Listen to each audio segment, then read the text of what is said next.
mighty fist of God, Armageddon will descend upon the city of Los Angeles, the city of sin.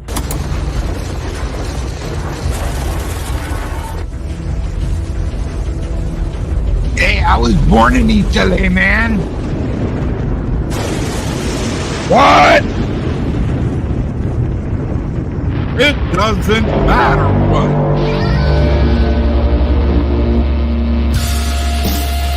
Rock and roll, baby. Born in Valhalla.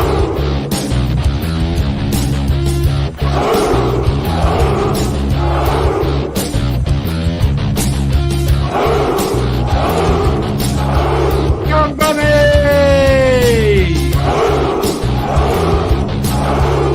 The Wicked Rich of the East Project story time. Mary Gabriel, Southern Viking, the Wrench of Wrenches retired now. Brandon Looney Tunes fan 2000, Mr. Buckman Media, Chris Wrench and Valhalla Clark, the infinitely tired.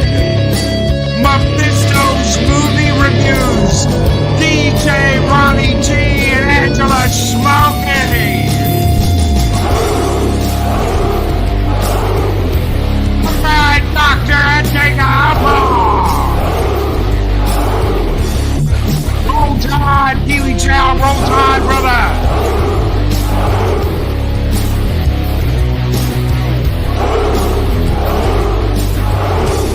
The Lady Arwen Avalon, Queen of Avalon 19.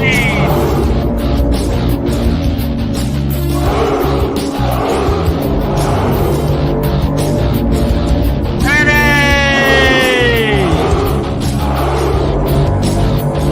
James Nasher!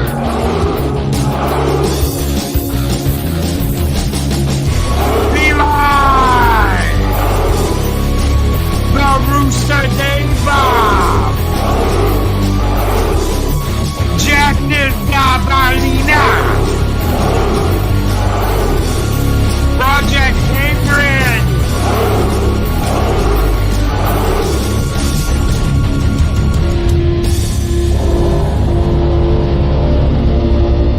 And Soul Assassin! Greetings, one and all, and welcome to Zero Hour here on Mornings of Mischief. I'm your host, Stone Loki. Good morning, everybody. I hope you guys had a great weekend. How are you doing, my friend? Zeropium is here. Did you have a good weekend? We'll say, What? What?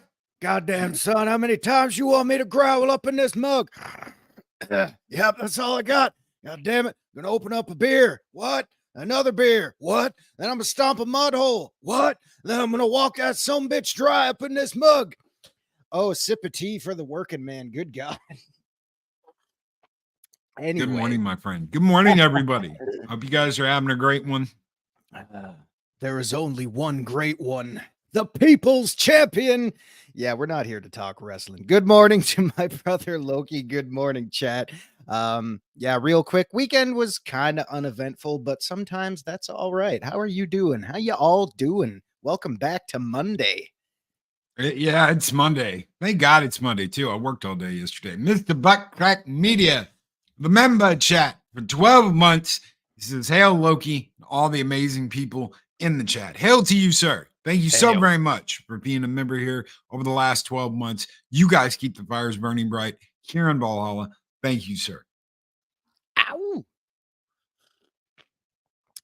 Oh, Jester of Sin. Hold on. We've got a birthday girl in the chat. Oh, God. Your birthday in November, too. Jesus. Mine's in... Got a birthday girl in the chat. No, mine's in October. Not me. No. Don't tell anyone. Mine's in 4 days. Shh. It's a secret. So Jester of Sin over on Rumble says, I know she's not here to read it, but happy birthday, Arwen. My God, y'all. Scorpios unite. Woo. All right. Big round of applause and a big kielbasa sausage for the Lady Arwen this morning. That's why she's so passionate, because she's a Scorpio. She's passionate and I'm just moody. I think that's why we all get along so well. Uh-huh. Mm-hmm. I'm a Scorpio too. You're a Scorpio too. You know exactly what I'm talking about. I know exactly what I know exactly what you're talking about. Hell yeah. Oh, Gun Bunny said we rescued a kitten on Friday. There you go, Arwen. That's awesome. It's all Jester's fault. Don't blame me. I just Yep. copy and pasted the message. Don't kill the messenger. Hashtag blame copy paste. I Dag Outlaw sending out the happy birthday wishes. Soul Assassin, happy birthday, Arwen. I was trying to fly under the radar. Yeah, that ain't gonna happen here.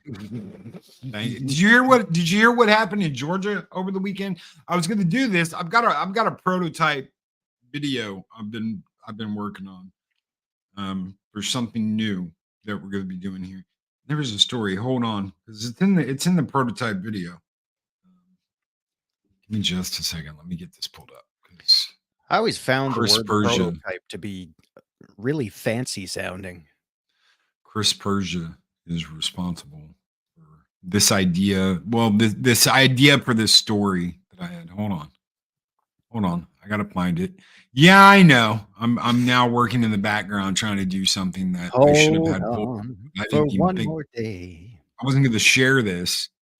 Mm. I wasn't going to share this until the video came out. I don't even know if I'm going to release the first one. Okay.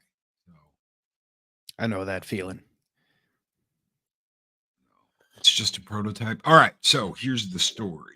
Give me just a second. Just for Arwen, political activist. Yeah, I was going to do one political activist make their way to the home of President Joe Biden over the weekend as they demand an end to freedom of speech. The president could be seen opening the door and responding, "Jill, it's not DoorDash. Where's my ice cream?" Shit. Good God.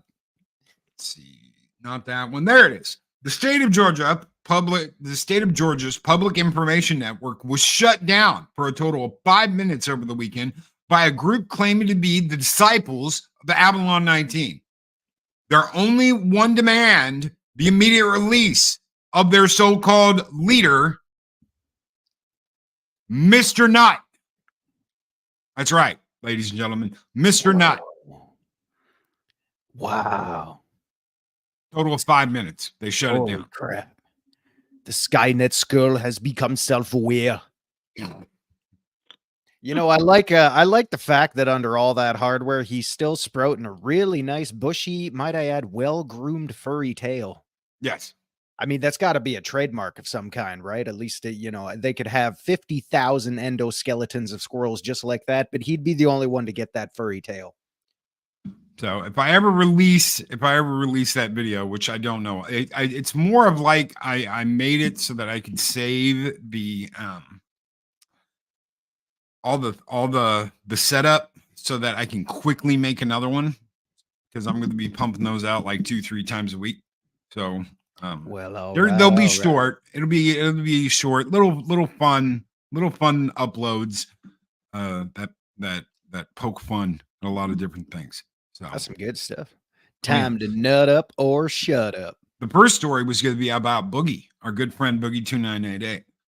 He's asking off of his documentary, you know, The Sad Dark Life of Boogie 2988. Has asked all 4 million of subscribers to send him $1. That's right, $1. $1 is all it'll take for him to be able to go back to doing lines of coke off the asses of hookers. Jesus. So wow. Just $1, guy. Don't think, just do it. Act fast. That's right. Yeah. Be a part of that man's dream. Mm-hmm. Now I'm poking fun. Yeah.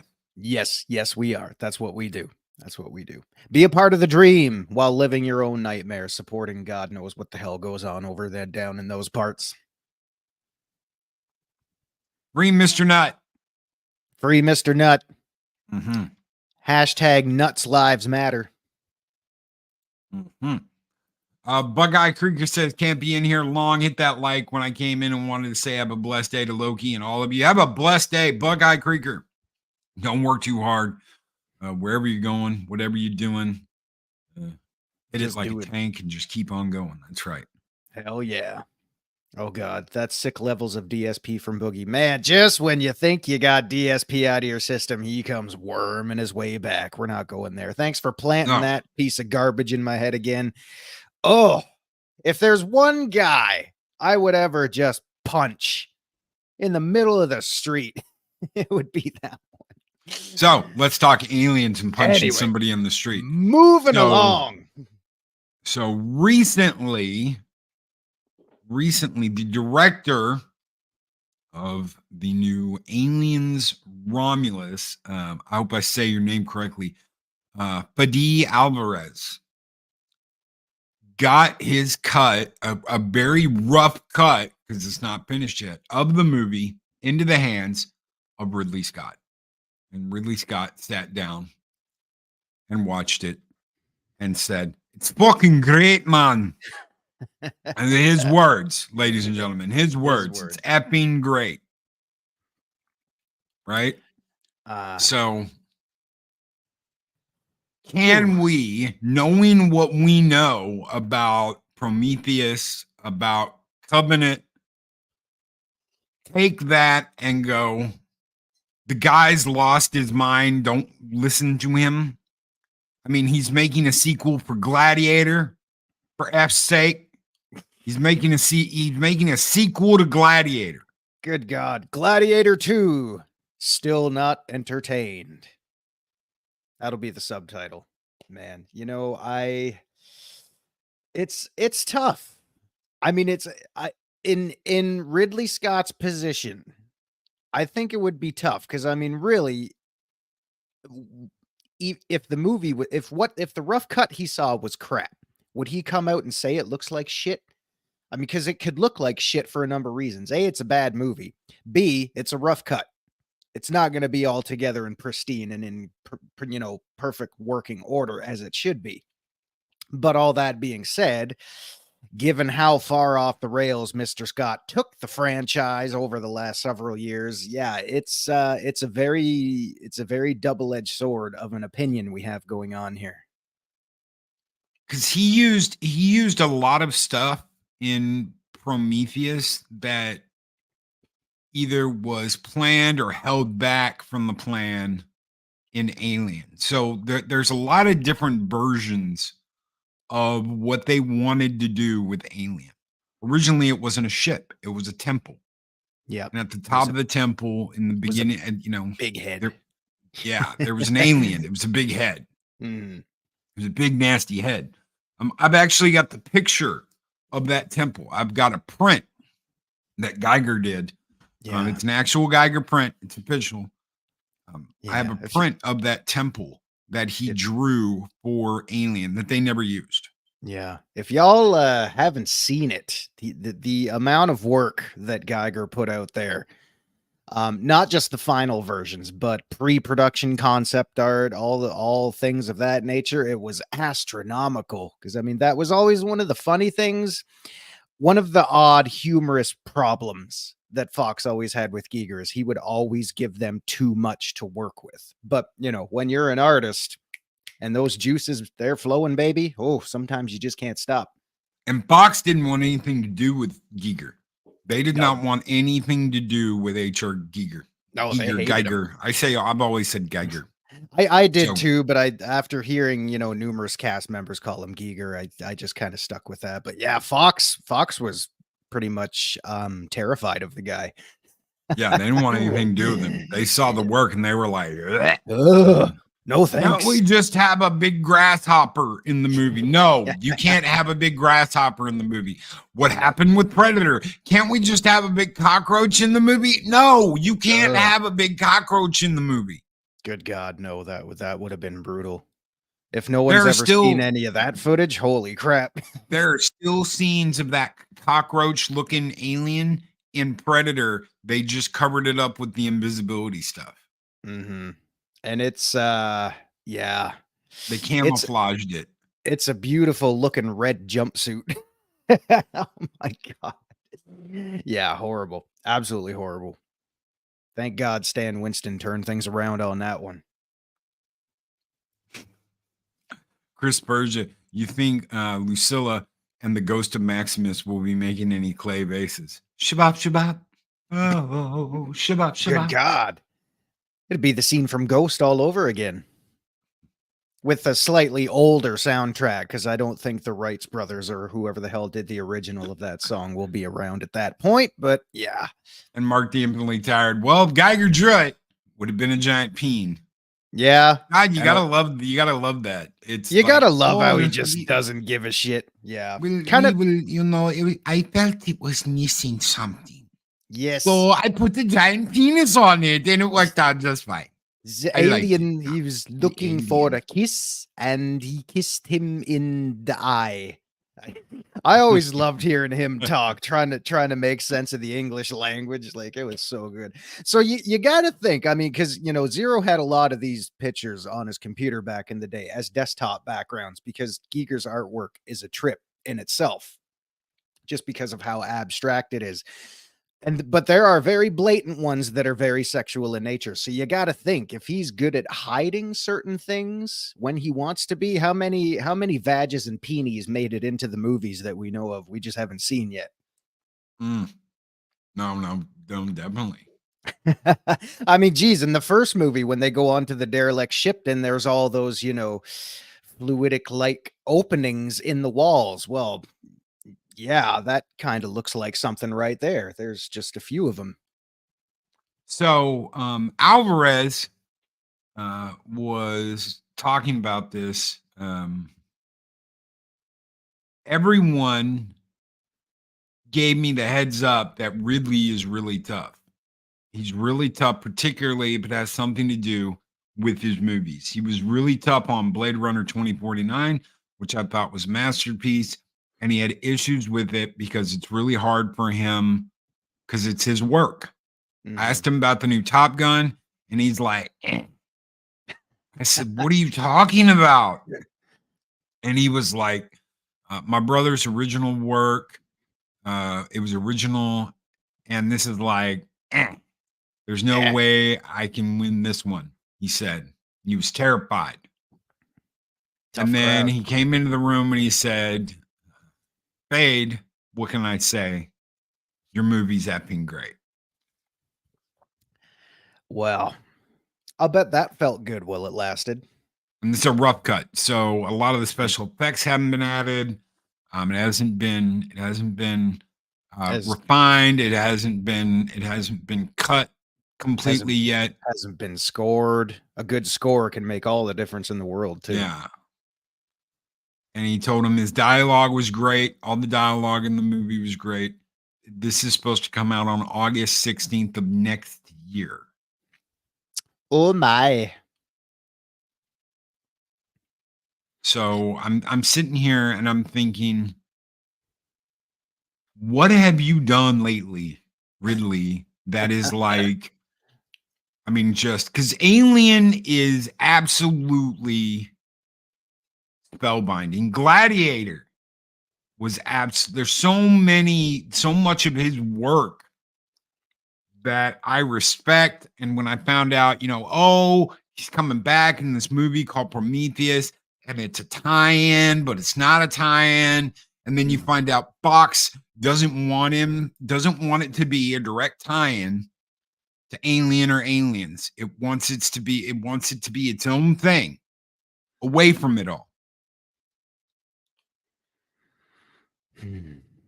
I mean, that right there is difficult territory. Yeah. And you're like, so what the hell is this going to be about if it's not supposed to be about aliens? Oh, well, it's going to be about the people that created aliens. And as soon as they said created it, I was like, eh. Yeah, I think everybody was walking around with question marks over their head about that one. Did you ever read the Aliens trilogy, the book that came out from man, what's that? Hold on. Aliens book trilogy.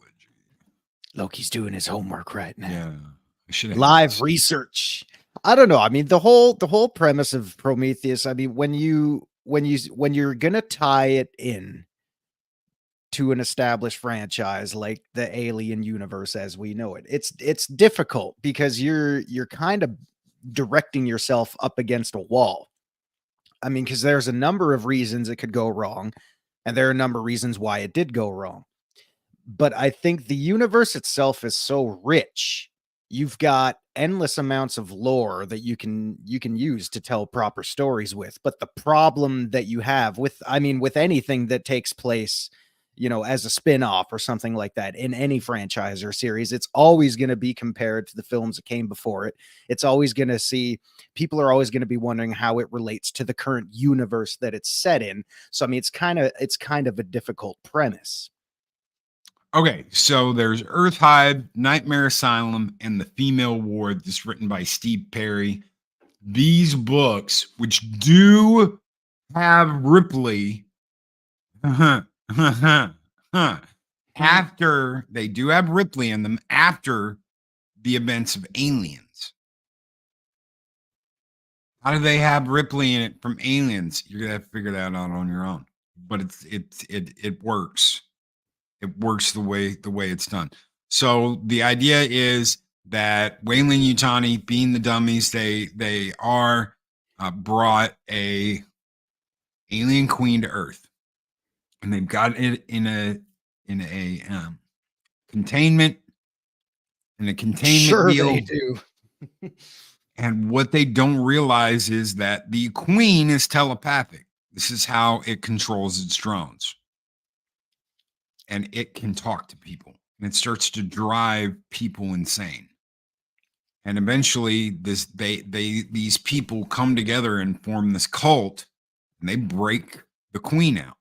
They go in and they break the queen out, and they get face hugged on purpose. And Earth becomes a battleground for the aliens, and we lose. It's one of the so everything's going great in these books. They're trying to figure out how to fight the aliens, how to get the aliens off Earth. One of the ideas from this crazy Marine general, one of the Space Marines from Aliens, is to train a queen and its army to do what he says. I shit you not. Well, how is he gonna do that, Loki? He's got this system set up where every time he pulls out his lighter and lights it, one of her eggs gets torched in this chamber. So he's got her in this chamber making eggs. And if any of the xenomorphs or anything get out of line and don't do what he tells the queen to do, because the queens are very intelligent, like 180 IQ, he flame broils one of her eggs, and that pisses her off and gets her back in line. And he literally takes them to Earth, takes the aliens to Earth. And he's standing there at the bottom of the ramp, and the alien queen, comes down, and she's, "Hey, how's it going?" And he pulls out his little lighter and lights it, like, "Do what I say or I'll flame broil one of her eggs." And she just like spears him with her tail and runs off. It's the funniest shit ever. But they kill the end of the series. I'm just gonna say it's all good until the very, very end of the book. It's 3 great books, and I was very disappointed with the ending. But that's because it brought in the engineers, it brought in the space jockeys, and I was like, dude, yeah, no. Yeah, and that's where it all falls off. So when they did Prometheus, I was really excited. I was like, it's Ridley Scott. It's Ridley Scott. He can't fail. It's all Ridley the faith Scott. in the world. Ridley Scott. Yeah. I mean, we're talking about the guy who did Alien. We're talking about, it's his baby. Gladiator. It's his baby. Yeah. So, and then here we are. I mean, I don't know about you. I don't know about chat, but I mean, when I went to see it, I I'd seen all the trailers. I'd seen, all the stuff about, the build up to it and things like that. And everybody saying it's not an alien movie. It just takes place in that universe. I'm thinking, okay, all right, fine. We'll just go see how it is. And I will always say this. I mean, really, what can I say about the franchise that hasn't been beaten to death already? I will always say this about Ridley Scott, whether it's, concept art, cinematography, framing, pacing, anything like that. He always knows how to make a film beautiful to look at. I will always give him that. He knows about pacing. He knows how to do all that shit. The main problem I had with Prometheus is I just didn't think the story was very good. And that kind of happens when you get script writers that really don't have a goddamn clue what they're doing. That's right. And he spent a lot of time working. I'm not kidding. So they're making Prometheus, and you can look this up, ladies and gentlemen. Look it up by all means. If you don't believe me, they'd have like Wine Mom Night with Ridley. So you're like, Wine Mom Night? What the hell are you talking about? They'd all have wine. Ridley's bringing wine. We're gonna sit by the computers. Rubbing my nipples right now. We're gonna sit by the computers and we're gonna look at stuff we filmed and drink wine. Yeah. And I'm like, what in the holy batshit hell is wrong with you people?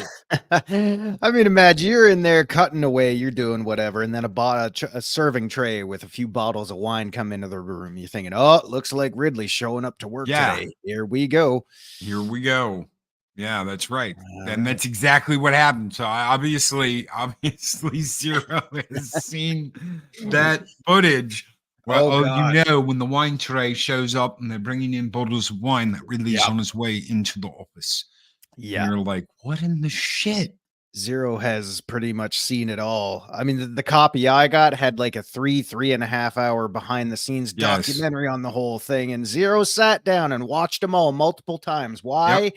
Because no matter how bad that film was, story wise, I still always have an interest in what goes into the production, what goes into making it happen, all the work that gets put in. I mean, because let's face it, Ridley Scott projects are a lot of work.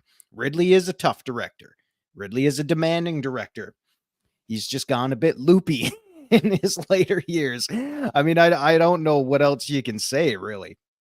Because, I mean, to look at how far off the rails it's gone, even if you want to tell your own standalone stories in that universe, I still think they could have done better. And that's just my opinion. I'm not saying I could come up with better, but somebody out there probably could. Well, we had the opportunity to get Ripley, Newt, and Hicks back. Well, I mean, James Cameron was going to take that ball and run with it. So, and then Fox is like, no. And Ridley's like, no. And then we get Covenant. You know what? It's like, I understand. There's a lot of movies I like Fassbender in. There's a lot of movies I like him in. I love X-Men First Class. There's a lot of movies that he is really good in. And then there's David. And Walter. I'll do the fingering. I'll just stand here and take it then, I guess. Nothing against Fassbender. He's a good looking guy. He's a good actor. But man, I was... you put your lips on it. Oh, good God. Yeah, that was rough. We did not need to see that, Ridley. What were you thinking? And what's worse, he's like, you're a family brother. And you're like, yeah. I mean, I do know families that kiss on the lips, but not like that. Come on. What kind of AI is thinking that way?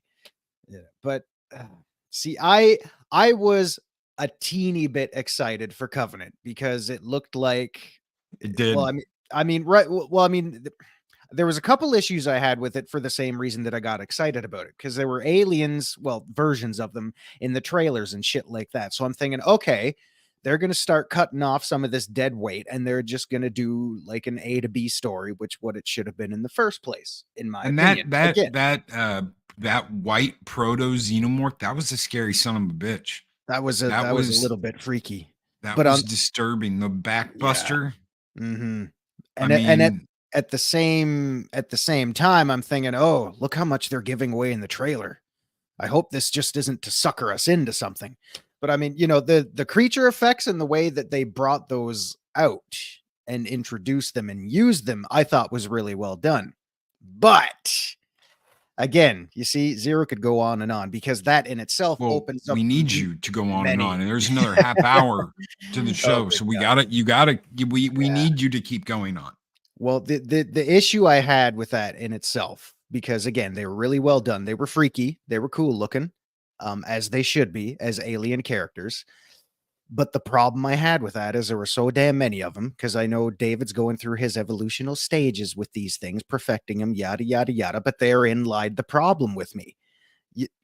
David did not need to create these things. He did not need to mess with the genomes. He did not need to do what he needed to do. The whole problem I had with that entire premise is we don't, and I've said this before, and I'll say it again right here now, we don't need to know where the aliens came from or how they were created. We don't need to know any of that. And there are people that will argue the shit out of that now, because they're like, David didn't create them. They were on the wall of the sarcophagus room. That and is I'm true. like, you have no idea what the hell is up there and how it was all twisted and deformed and shit. But they were created before that, because the eggs are the capsules and da da da da da. And Yeah. if David can do it, he broke the magic. If he's like, I made these little creatures, he broke the magic. And I He mean, officially broke the magic. yeah, So- and it didn't need to work that way either, because I mean the coolest thing I always thought about the alien species itself is they take on the form of what they gestate inside of. You get bipedal aliens walking around because they were, birthed in humans. You look at Alien 3 with the ox or the dog, depending on which version you want. You get one that's, running around on all fours and shit like that. It was always really cool. But goddamn, David did not need to put his hands in the evolutional pool of what that was. I understand there's a lot of interest in Planet of the Aliens, going to where they came from, or how they came to be, but there's so much. What's interesting? Not to cut you off. No, it's cool. The Shut book up, Zero. trilogy. The book trilogy I was talking about earlier, you can get that in the Alien Omnibus. They actually do go to the aliens' homeworld, and there are giant eggs on the surface. Mm-hmm. And alien queens come out of those eggs. Shit you not. That's the way they did it. And there's like a uber queen. There's an uber queen that's bigger than all the other ones. She's like, as big as a 3-story building. It's like the Queen Mother or whatever the hell they call it. Yeah, the Queen Mother. So she's the queen of queens. Mm-hmm. She's the one that probably lays those emperor face hugger eggs, which is how queens come about. But you see, there's a million directions you can go with the lore and the the history of the franchise as we know it. There's a million different stories you can tell. But to come around full circle, I feel bad how far off the rails it fell trying to do what they tried to do. Soul Assassin brings up, I remember people got mad that they killed off the chick from Prometheus off screen. There's about 45 minutes of movie that was cut from Covenant. Including James Franco. He was a captain of that ship in Covenant, and he was killed in a bonus feature. Okay, so Ridley gave his son the director's chair. Why would Ridley give his son the director's chair? Because it gave him a director's credit, which allows him into the cool kids club in Hollywood. I shit you not, because he is credited in that short, he gets into the club. He's into the director's club in Hollywood. It's how Jonathan Frakes got his. He just directed an episode of Star Trek, and boom, he was in the cool kids director's club. There you go. There's your foot in the door. Actually, And I then was. he told LeVar Burton, "Hey, you need to get in on this too." And he Oh, did it thank too. God. Thank God, because I don't know if that reading rainbow thing is gonna work out. I got my information wrong. James Franco's character wasn't killed in a bonus feature. His whole dialogue and build-up scene was in a bonus feature. Yes. But the guy that fried in the sleeping capsule, yeah, that was supposed to be him. So James Franco got on the movie because of what's his name? The fat guy that played the pilot. Oh, yeah, that guy. Yeah, See, there, that guy. there you go. It doesn't matter what their name And is. I but- actually like him. I really do. but the I actually like characters- him as an actor. Vice Principals, and he's been in a bunch of shit. Yeah, but So- the characters themselves are forgettable because they just looked all interchangeable, just trying to, recreate the magic of the first movie. Which is, I mean, it's The impossible. guy who You hangs just- out, you can't yes, do it. the guy who hangs out with Seth Rogen a lot. The Yeah. pyrotech guy from Tropic Thunder. Yes, Man Squatch. Yes. Absolutely love him. I absolutely love him. Great actor. But so he comes in, Franco comes in and films this thing with That guy. well, he does the crew, the Last Supper is what it's called. Yeah. Right. So Ridley lets his son direct this. And it's never shown in the movie. It's never shown in the movie. It comes out as a YouTube Danny McBride, thank you, Mephisto's movie reviews. That's the one. So it comes out as a YouTube exclusive like preview. And it's like a waste because they never use it in the movie. No. That was So brutal. there's this whole lead up where he's like, yeah, I'm not feeling well. I'm going to go ahead and go into hypersleep. And yeah, he kisses his wife and he's like, happy about everything. And it shows that something was already wrong. The trip starts off with someone getting sick. And it's like, is this foreboding, is this going to be like the way the whole, and it does, the whole trip goes like this. And then the ship Whole just trip's bad. breaks. There's like a solar flare and he gets cooked in his cryopod.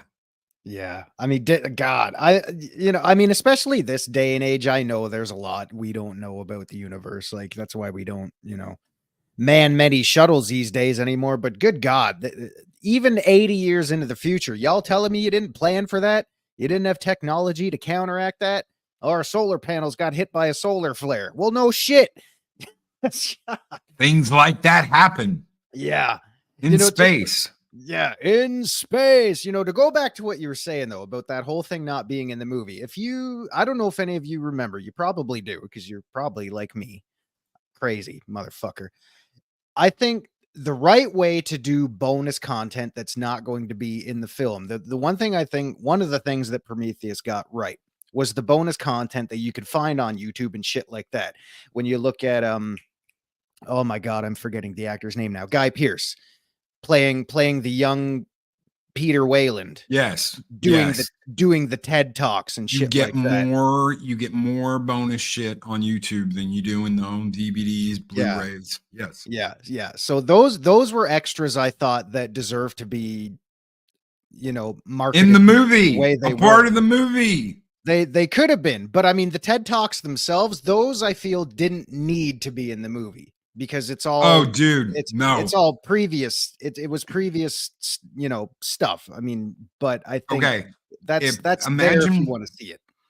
Imagine you see the engineers creating what's going to be the alien.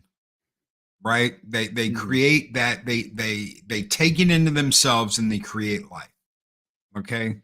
So you get this, you have to destroy to create thing at the beginning of Prometheus with the engineers. I want the longer version of that where they're all there, they're doing a ceremony, they do a thing because they're creating a planet of life. Okay. What they are doing is sacrificing one of their own to create life on a planet. I'm not talking about plants and shit. I'm talking about life forms, Yes. dogs, cats, Complex bugs, life. all that shit, right? Mhm. So they go down, they do the ceremony, and it's like Prometheus. And then it goes into the TED Talk where he's talking about, and he introduces an android. And he says, now we can create life. And that's when it goes to the island of Skye where they find the cave painting. And what it does, what that one simple thing does is it goes where these engineers used biology to create something, we're using technology. We're going in a different direction. And maybe at one point in time they went in that direction, but they found out that ultimately that was a dead end. Technology bad. Not just technology bad, but AI and robots and dun dun dun dun dun dun dun dun dun. You know, Terminator's bad. Yeah. Y'all want to see me punch an alien in the mouth? Snowdub, what's up, bro? My brother Snowdub with the $2 super chat. He says, "Skull and tuck and roll, skull and tuck and roll, brother." Hopefully you are doing well. Thank you so much for that $2 super chat. You guys keep the fires burning bright here in Valhalla, and this one's just for you, my friend. Skull.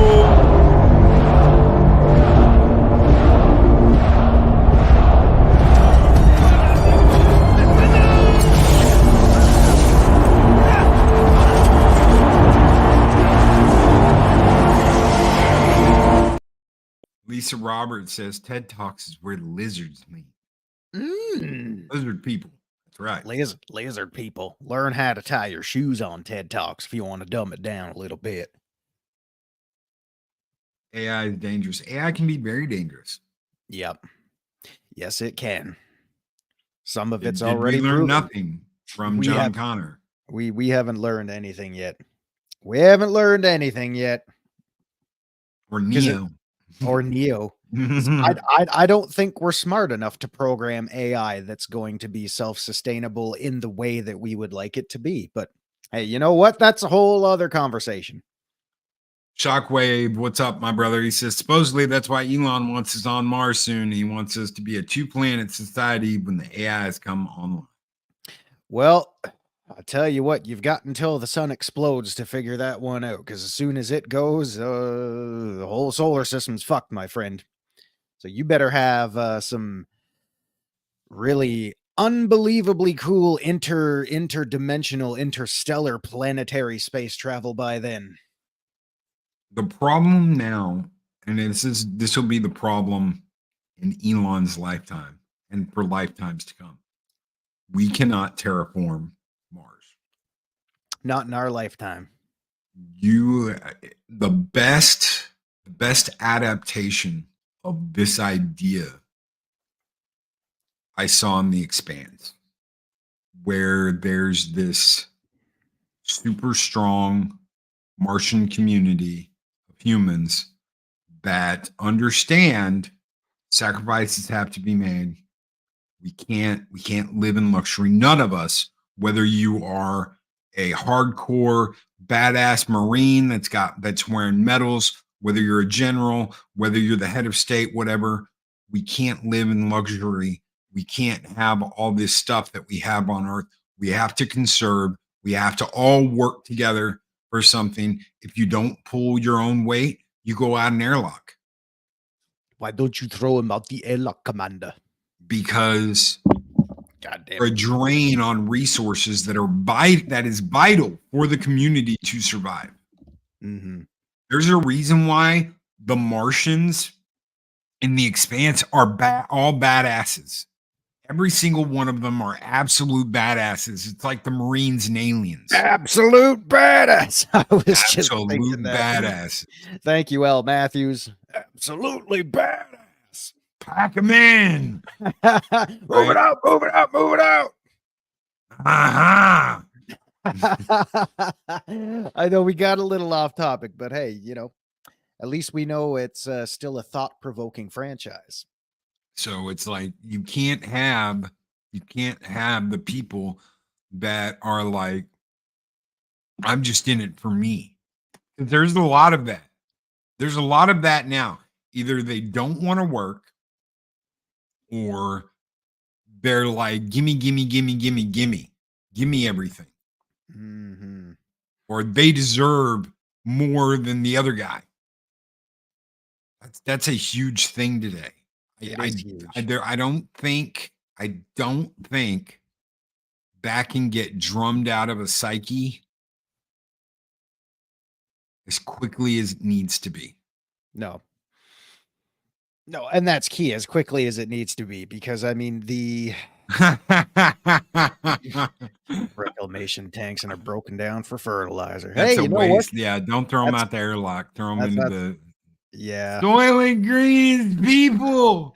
Yeah, the it's easy to lose sight of a common goal when not everybody has a clear definition of what the common goal is. Not everybody knows how to get there, and not everybody is going to know how to work together, because not everybody does want to work together. You know, it'd be a classic game of one-upsmanship for the wrong reasons. Like if you got two artists who are collaborating and they're trying to one up each other to make themselves better, to make the project better, to make the outcome better, that's one thing. But it's a dog eat dog world out there more than it ever has been before, and it's a dangerous way to go when you're in it for the wrong reasons. Go ahead. I think it was either the first or the second episode of The Expanse where what's her name? I can't, the senator, the head of the intelligence, whatever the hell it was, she was. I can't think of her name. Valhalla, whatever her name. She's the one who talks like this. I remember that. She plays Tali's aunt in Mass. Marsala? Talizora vas Normandy. Normandy, right? Yes, yeah. I can never say Abersara. Yeah. Anyway. What? So, where she's talking to her and her husband are talking to one of their friends who moved out to Mars, and he brings him a bottle of wine, right? So he brings him this bottle of wine, and they're drinking it, and he's telling them how they grew the grapes, and they grew the grapes with their own piss. Blech. Because nothing on Mars is wasted. Nothing on Mars is wasted. And they used wastewater for fertilizer and all that. So nothing is wasted. Everyone works. Everyone pulls their own weight. And if you don't, you're gone. That's it. Yep. They don't have any problem with that. They don't have any problem with that whatsoever. That's what you're going to have to do to get Mars. You're going to have people like that can make those decisions and go, oh, what? You don't want to work? Okay. Get off my plane. Take them to the fertilizer plant, guys. Mm-hmm. And it's why? Because that's how they have to live. So you're going to have some form of. You're going to have some form. You're going to have hierarchy up there somehow. Well, you've got to be able to terraform. Mm-hmm. You've got to be able to terraform before that becomes viable. And I know we got off on all this shit because of AI. That's what happens. But terraforming in itself. You've got to terraform. You've got to be able to terraform. That's a generational project too. I mean, if we were to start that today, we'd be starting small, trying to warm up the atmosphere up there with like little tiny algae and shit like that. And then in the grand scheme of things, then you can start to put plants in there that produce oxygen, help warm up the atmosphere a little bit more, yada, yada, yada. Y'all know how it goes. But it is such a huge, at this point in time, such a huge astronomical generational project. Because it's not just making an atmosphere. I loved the only thing I hated, and I knew this when I saw it, whenever it came out, I was like 8 or 9 years old, Total Recall. Okay, so in Total Recall. Oh yeah, like, recall. Oh, we'll just release oxygen into the atmosphere, and that'll Start be the reactor. no, Oh, good no, no. It doesn't work like that. You know what'll happen? All the air just goes out the atmosphere. Why? Because Mars's atmosphere isn't thick enough. No. No, it to isn't. hold. It's all frozen in the ice. Yeah, but that's just Right. gonna basically float away when you let it go. Yes, and Chris Persia got it right here. Mm. You have to create an atmosphere capable of maintaining all the gases that make up air. Yeah. And that doesn't happen. They just float off into Mm. space. That's Yeah. it. Oh. They just float off into space. They don't stay. Makani, take care, brother. Thank you for being here. Thank you so much. Glad to have you back. Makani's show will be coming up after this one in about 8 minutes. So, Undead Ramen. This is amazing. Yes. Amazing. Yes. Yes, it is.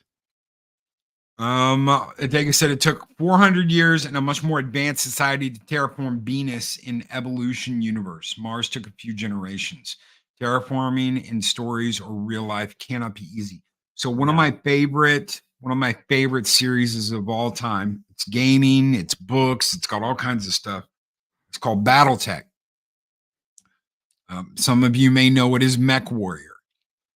Before the fall of the Star League, and this took them hundreds of years to do, they set up a sun shield around Mercury that would protect the planet from the sun, basically like put it in the shade, kind of like an umbrella, and created a utopia.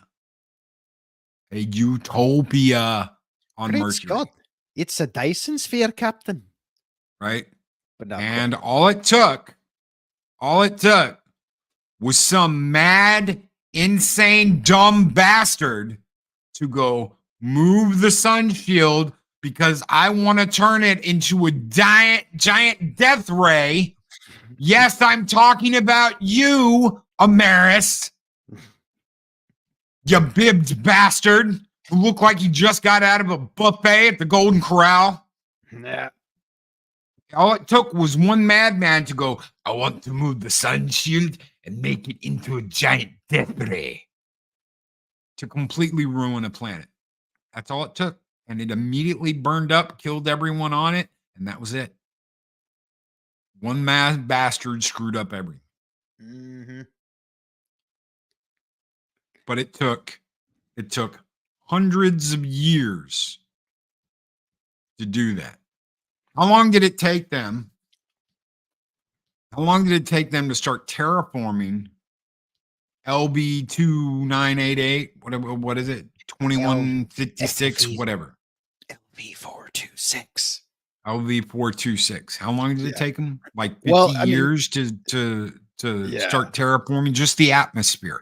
Just the atmosphere. I guess if you want to narrow it down in its simplest terms, if you take it from the time when Alien ends, let's say they've been working on that for a few years, I guess. Or no, they couldn't have, because they set down on the same planet. And that's the one they started terraforming in Aliens. So if Ripley's floating around in space for 57 years, I mean, the company obviously goes there, finds a planet, then they start terraforming. So for rounding up purposes, let's say they had the atmosphere terraformed in 60 years. 57 to be precise, but let's say, yeah, took 6 decades to get there. And why? Let me ask you this. Why? What we call a shake and bake colony. Why? We did it because because shake and bake, baby. Why? What's on the planet? Oh, well, we're gonna mine it. So wait a minute. Why are you populating it with children? Why not just send some miners there and have them mine? And you don't even have to build this giant atmosphere processor. All they need is a way to create oxygen on the planet. Yeah. And then mine. You're digging. Yeah. There's no way to grow plants on the surface. So you're only growing them in your little habitats. Oh, but then they get to go outside and walk around and see what? What are they going to see? Oh, look, honey. It's a giant black rock that looks like an alien's peen. It's a giant ship that we somehow missed over the past 30 or 40 years that we've been here. Yes, thank you for pointing that out. So yeah, in the boardroom scene, they were saying, oh yeah, we've had family down there for 2 or 3 decades, whatever the hell that douchebag said. So it took even less time than the time Ripley was floating around in space for. So you got to think. They're at a technological point where they can just kind of speed run this shit if they want to. But why? So we can mine the shit out of it and stumble upon a ship that took us 30 years to find, even though, we should have seen it right from the get-go. You telling me when you're surveying this planet in your big futuristic ships, you can't fucking see a derelict crash down there that's God knows the size of anything you've ever imagined before? Holy shit. How could you not see that? See, even Aliens is flawed, but it's still damn good. And the company brought the atmosphere processor, the terraforming unit. Yeah. They brought that there from wherever it was manufactured by ship. Mm-hmm. They brought that there. That's their whole premise, building better worlds. That's what they do. And then they found an alien species and got all high and mighty and said, yes, let us corrupt ourselves with unlimited power. Why is this so important? Loki. Zero. Why is this so important? I saw Aliens in the theater. That would have made me 7 or 8 when I saw Aliens. I was scared to epping death as a little kid. My dad's the one who took me, and I don't remember why. I know he couldn't get anybody to go with him, and he was like, "Come on, we're going to see a movie." So we went to the movies, and I watched Alien. I saw RoboCop the same way. Let's go see a movie, boy. All right. Yeah. What do you want to see? That one looks cool. That's what I said. And he was like, all right. And then I saw, you have 20 seconds to comply. And and then Red from that 70s show comes in and goes, bitches leave. Oh my God, fingering his wine through the nose. Yeah, I love that. You have 10 seconds to comply. Bitches leave. And he just tongues the shit out of the pin on that grenade. I'm thinking, wow, Red Foreman was a rebel back then. God so that is why it is so important. Now, some people will say that was absolutely irresponsible. That was absolutely irresponsible of your dad to take you to see Aliens and RoboCop when you weren't even a teenager yet. He wanted someone to go to the movies with him. Yeah. And I was there. And I remember the lady when we went to see Aliens, I remember the ticket lady going, sir, are you sure you want to bring in the little one? And he was like, yeah. It was like, his idea. bitch. He was like, yeah, I think it's a good idea. Can I have my ticket? And she gave him the tickets, and we went in. We got popcorn, we got drinks, and we watched Aliens, and I thought it was absolutely freaking fantastic. Yeah. And yeah, Gun Bunny, that's absolutely cool right. head. He wanted to spend time with me and give me happy memories by scaring the shit out of you. But that's key. That's key. It's very key. Why? Because it was the whole point of the horror and thriller aspect of the franchise way back during those times. It was about the fear of the unknown. That was the tagline that was always used for it, because your imagination is just killing you. It was all about your imagination. What you saw, what you thought you saw, what you can't see. That's why it always worked.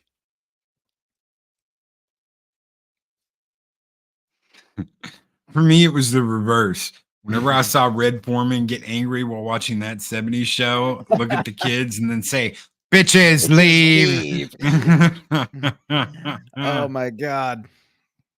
Oh, the Undead Ramen says, little Loki movie, little Loki at bedtime, shuddering under the bed. I am not kidding. I did have nightmares about aliens. That's the only one. Nothing else ever bothered me. I never, was scared and pussified about anything. I had friends that didn't like vampires. I remember I had a friend who couldn't watch The Lost Boys. And I was like, pussy. Right? Yeah. But the aliens freaked me out. So, and the only time it really got to me that bad was I was in Idaho sleeping in a basement, and they had put on this red effing light. So there's this red light, and there's all kinds of shadows down in this basement. I couldn't help but thinking that I was like 8 or 9. Might have even been the year I saw the movie. I couldn't help but thinking that I'm in that room that Newt was in with Ripley. The damn face huggers were running around trying to get him, and that freaked me out. And that, but I didn't run. And I didn't pussy out. Shoot it out. I just laid there for like 2 or 3 hours looking into corners and, Yeah. But we're going to get out of here. God, mine's got to be racing. All those little sounds. Yeah. Things you can't see. I know we went overtime, guys, again. We went off the rails again, but goddamn, that's what we do.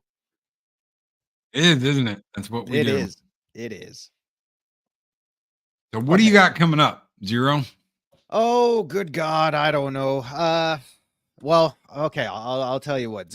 Zero's not. All right. I'm not making an album, but my goal is to give you guys an album's worth of material. So I'm working on a lot of shit, giving my vocals a belting over the past few weeks. It'll be out on an album. An album's worth of material. What does that mean? It means I'm working on some new stuff. I'm actually pulling some old demos out of the box, blowing the dust off them and remastering them, or just completely re-recording everything. So look for that at some point. It'll be done when it's done. It takes a while. If there are any demos out there on my list you guys want me to redo, let me know. Just keep in mind, if you choose Paragon, the Mass Effect song, that's going to take forever, because that piece of shit demo took me like 3 weeks to put together as is.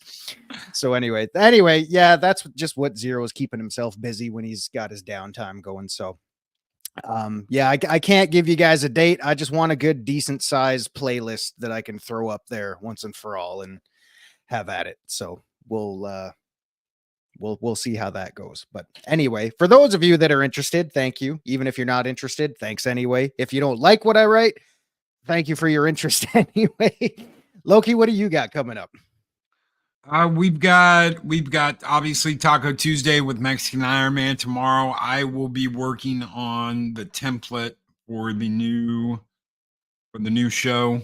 Well, it's not really a show. There'll be uploads, but they'll be coming Monday, Wednesday, and Friday. I've just got to have the template set up. That way I can swap in and out quickly.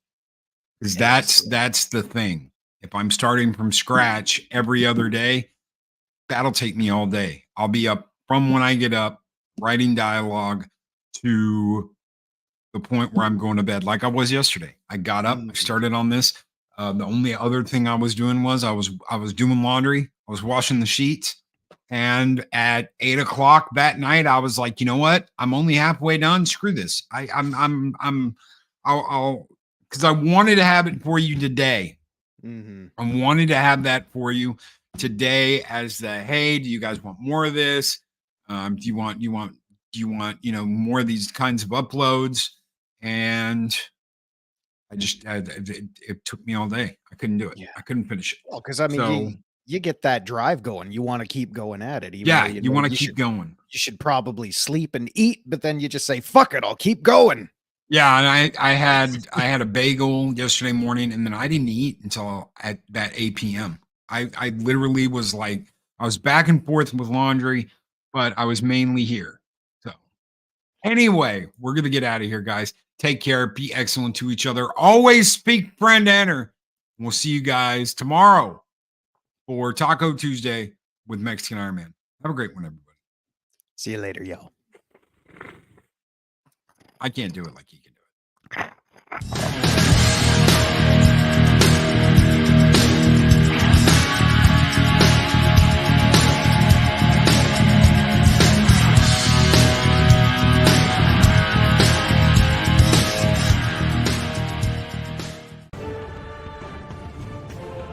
These videos are tremendous. Like, comment, and subscribe, and hammer that notification bell.